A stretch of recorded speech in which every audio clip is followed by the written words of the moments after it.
Edhe këtu e kemi varietetin e pjepnau ananas, por janë me vija. Ananas, po. Pjepër ananas, ashtu quhen, po pjepër ananas këtu është një parcel me pjepna. Do thotë i kemi dy varietete, e kemi varietetin e pjepnau, do thotë forest mëshme, kështu që qohen ose tërta me një fjalë. Edhe këtu e kemi varietetin e pjepnau ananas, por janë me vija. Ananas, po. Pjepër ananas, ashtu quhen, po pjepër ananas, ashtu quhen, edhe vjetë kemi mbjell pjepra për herë të parë. Çka dallon kjo pjepër ananas nga pjepri normal që në supermarket? Po kjo pjepri e mëshme, dhe me thonë, kjo është qohet, edhe është ma pak e qëndrueshme. Të thotë ato brenda ditës do të më shitë dhe më konsumu. A këtu janë ma qëndrueshme. Këtu janë ma qëndrueshme për treg. Edhe po dhe shijen e kanë shumë mirë, sepse jemi kujdes edhe në forar atë cilësore me shku. I kena përzjedh. Ne kanë fillu sa po muj me i pa disa gjethe me e qenë, po kur mundet me e qenë i gatshëm pjepri për treg, në cilën sezon të Besoj ka fillimi i gushtit, besoj aty do të jemi gatshëm për treg. O fjalë dhe për pjepër. Gjatë viteve të kaluara me çfarë çmimi ka dalë pjepri në treg nga jo? Mirë, vjet kryesisht po kemi pas sasi të vogël, vjet pjepri i terror i qarë, ka qenë ka një herë kilogrami me shumicë fjala. E këtu ananase kemi shit ka 50 cent me shumicë. Edhe këtë vetë do të besim të njëjtën? Besoj që do të jesin, po më varet gjithçka po më varet prej tregu. Kur e shef frytin e punës, çdo lodhje harrohet, thot Muhadini. Pikërisht kjo ndjenje ka motivuar që ta zgjeroj edhe më tej veprimtarinë e tij. Së bashku me të vizituam edhe parcelat e tjera, ku çdo kulturë mban vulën e punës dhe përkushtimit të tij.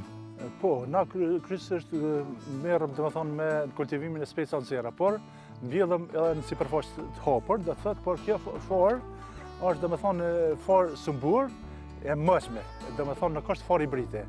Edhe rriten pak më pak, por edhe prodhimi është shumë më i vogël, kuptuat.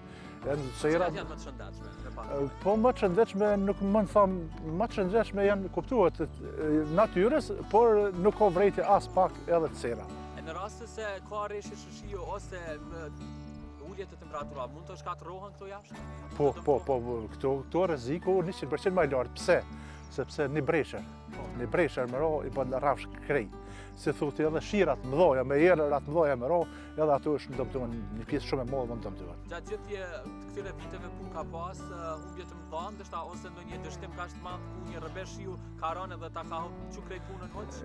Ju, për vete ju, sepse në fushë të hapur apo natyrë kam fillu më vonë kam fillu. Kryesisht jam merr me sera, por serat mund din të jenë 100% më të mëdha edhe do thotë din të jenë 100% më të mëdha edhe në sera, sepse çore folia është kjo e kushtueshme. Mund ndodh një erë edhe e dëm të krejt. Atëherë duhet me marr folinë e re komplet edhe me mbulu. Po në këtë rast ju e po thoni që është një radhë parë që po e bëni në sistem të jashtëm për sa i përket pjesës specave, po mendoj se si çdo profesion tjetër edhe ju duhet të mendoni një plan B. Çka nëse një rrebeshiu bie, çka do të ndodhë atëherë? Si do t'i ruash ti këto gjithë këtë mund apo do të lësh ti shkosh hoç dëm? A ke menduar?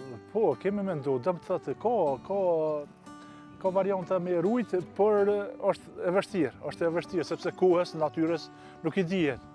Ndoshta që tash është duke nxjerr dielli, pas një ore vjen një bresher apo diçka dhe i shkatron. Aty nuk s'ki qasa me marr mosa me përmbrojtje. Në rast se veç ke dëmtime, keni bërkëm vjetë qoftë edhe nga Ministria e Bujqësisë rimbursim? Shiqë, këto rimbursimet nga Ministria e Bujqësisë nuk jemi të kënaqur as pak. Pse? Kemi pas dome dalën i gjoja se në teren nuk e marrin realitetin askën. Edhe nuk mbështeten edhe se 3 vite nëse zgaboj buxhet për dome as nuk janë mbështetur fermerët. Dhe kjo është një kuptuar humbje e madhe, sepse gruri ose misri me të dëmtu është humbje, po këtu që investon ndoshta 1000% më shumë, atëherë janë humbje shumë më të mëdha.